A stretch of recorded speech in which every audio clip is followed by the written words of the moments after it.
අයිබෝන් කොහොමද ටික දවසකට පස්සේ ඉතින් අලුත් වීඩියක් කරගෙනාව මේක අලුත්ම කිවට අලුත්මම අදහසක් නෙවේ මේක ලංකාවේ සහ රටවල් ගොඩක මේක තියෙනවා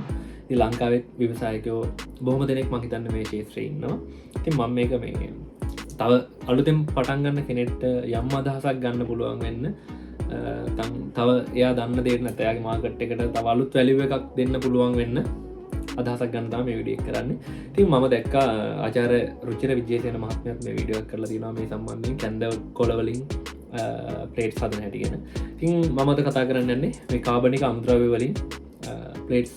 හදන ව්‍යාපාරයක් කොහොමද ආරම්භ කරන්න කියලා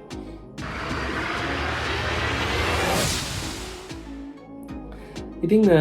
මේ අදහස ඔගලන්ට පැහැදිලි ඇති යම් කාබනික අමුද්‍රව්‍යම නැත්නම් ඉවත ගන්න දේවල් වෙන්න පුළුවන් කාබනික නෙළුම් කොළ කෙසෙල් කොළ පුවක් කොළ පොල් කොළ වුණත් පුළුවන් කැන්ද කොළ ඉතින් මේ වගේ කොළ වර්ග යොදාගෙන කොහොමද මේ ප්ලේට් හදන්න කියන්නේ ඉතින් මේ අමුද්‍රව්‍ය යොදාගෙන මේකට අවශ්‍ය වෙනවා මැෂින් එකක් පුළුවන් එහෙම නැත්නම් මේ විදියට වැඩ කරන්න පුළුවන් ඇටෝමක් හදාගන්න පුළුවන් ඔයගොල්ලන්ට ඉතින් මේකදී ඇත්තටම මේ අවශ්‍ය වෙන්නේ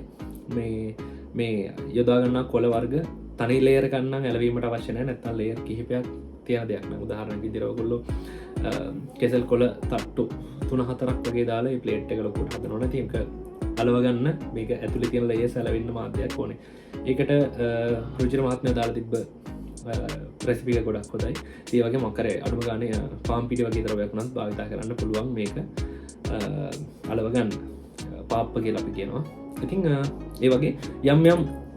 ශාකමය කොටස් හෝ මොක් හරි දෙයක් යොදාගෙන මේක ඇලවීම කරගන්න පුළුවන් එහෙම ලේස් අවශ්‍ය නැති පුවක් කොළ වගේ දේවල් අපිට පුළුවන් කෙලින්ම ඒ පුවක් කොළේම කියන කොළ පොත කියලා ඒ කොළ පොතම ඒ කෑල්ලක් අරගෙන එකෙන් හදාගන්න ඉතින් මේක අවශ්‍ය වෙන්නේ මේ බයින්ඩිං සිස්ටම් එක මේක අලව ගන්නා ක්‍රමවේදය සහ ඊට අමතරව මේකට අවශ්‍ය වෙනවා මේක මේ හැඩේ ගන්න ඕනේ මේ ප්ලේට් එක මේක ගන්න නම් අනිවාර්යෙන් රත් කරලා මේක රත් කරාට පස්සේ තමයි මේක නිසියාකාරව ස්ට්‍රක්චර් එක හරියට හැදිලා සයිමත් වෙන්නේ මේක මේ හැඩයට ඉතින් මේක ඒත් එක්කම මේ හැඩේ ලබාගත්තට පස්සේ මේක පිළිවෙලට කට් කරගන්න ඕනේ මේ පිගානේ හැඩේ ඉතින් මේ තුනම කරන්න පුළුවන් යන්ත්‍ර වෙනද පොලේ තියෙනවා එහෙම නැත්නම් නිෂ්පාදනය කරව ගන්නත් පුළුවන් මේකදී ඇත්තටම යන්ත්‍රේ මම පැහැදිලි කරන්න මේක හීට් එලිමන්ට් එකක් තියෙනවා මේකට අදාළ අපි හදාගන්න ලේයර් එක තිබ්බට පස්සේ ඒක ප්‍රෙස් වෙලා හීට් වෙලා කට් වෙලා ප්ලේට් එක එළියට එනවා තප්පර ගානක් ඒක ප්‍රොසෙස් වුණාට පස්සේ අපිට ඒක අරගන්න පුළුවන් ප්ලේට් එක ඉතින් මේ විදිහට මේ යම් විදිහක් කරලා මේක මැෂින් එකක් වෙළඳ පොලෙන් වෙළඳගෙන හෝ තමන් නිර්මාණය කරගන්න ලාද මැෂින් එකකින් හෝ මේක කරනකොට අපි නිෂ්පාදන කාර්යය පැහැදිලි ඉතින් මම ඊගාවට යන්නම් මේක අලවකරණය කරන්න ඕනේ කොහොමද කියන එක ඉතින් මේක ඇත්තටම ඔයාලට එකෝ ෆ්‍රෙන්ඩ්ලි කන්සෙප්ට් එකක් ඇතුලේ තමයි මේක මාකට් කරන්නේ එතකොට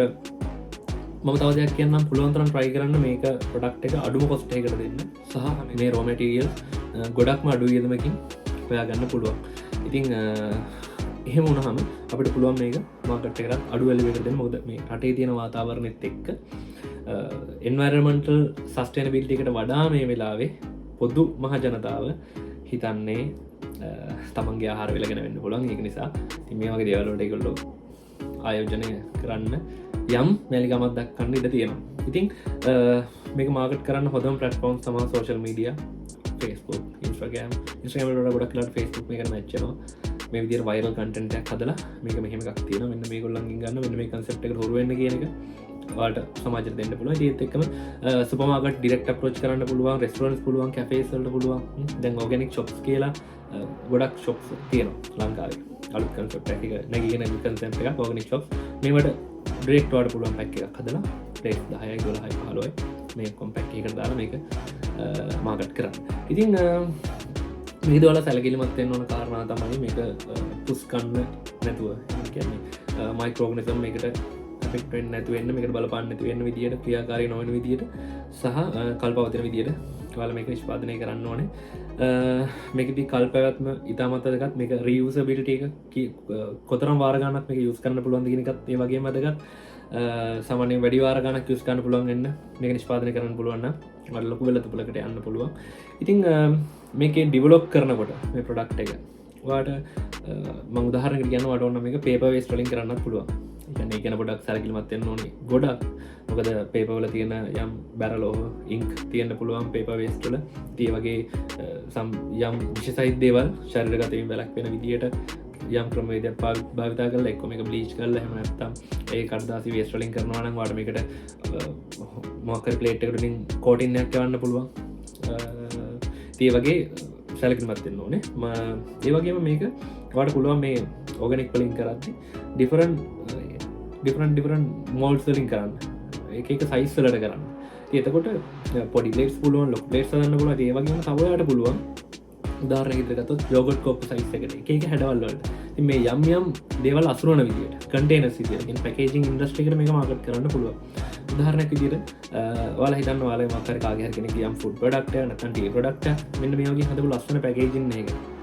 ඒකේ ගොඩක් අදගත් ඇත්තම ඒක හරි ලස්සනට මේකේ ලෝගෝයක් වුණත් එම්බෝස් කරන්න පුළුවන් මේ මැටීරියල්ස් වලින් මේක හැදුවාම. එම්බෝස් කරන සීල් එකකින් ප්‍රෙස් අපි ප්ලේට් එන මැෂින් එකටම ඒ ඩයි එකටම ඒ මෝල්ඩ් එකට මේක සෙටප් හයි කරාම ඒකේ අදාළ විදිහට අපේ ලෝගෝ එක අපේ සීල් එක ප්ලේට් එකේ වැදලා හදන්න පුළුවන්. ඒ විදිහටම මේක වා ක්‍රියේටිව් විදිහට හිතුවොත් මේක අරන් යන්න පුළුවන් ගොඩක් තැන් තියෙනවා. ගොඩක් පැකේජින්ස් වර්ග තියෙනවා. ඒ වගේ දේවල් වලට මේක භාවිත කරන්න පුළුවන්. මම හිතනවා මේකින් යම් අදහසක් ගන්න නැති වල මේ ශේෂ්ත්‍රය ගැන කියලා. ඉතින් මොන හරි ගැටලු තියෙනවා නම් යොමු කරන්න. මේකේ අදාළ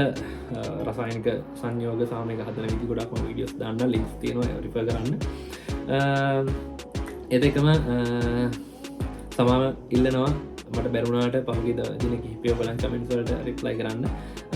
මම වැඩ ඉක්මනටම රිප්ලයි කරනවා. ඉතින් සහ දිගටම අපිත් එක්ක ටච් එකේ ඉන්න ප්‍රශ්න යොමු කරන්න. ඔයාලට මොන හරි අලුත් වීඩියෝස් ඕන නම් අලුත් ව්‍යාපාර අදහස් ගැන වැඩිපුර විස්තර දැනගන්න ඕන නම් කමෙන්ට් කරන්න, මට කතා කරන්න. අපි ගැනත් කතා කරමු ඉදිරියට. ඉතින් තවත් මේ වගේ වීඩියෝ එකකින් හම්බෙමු. ගිහින් එන්න. ජය වේවා.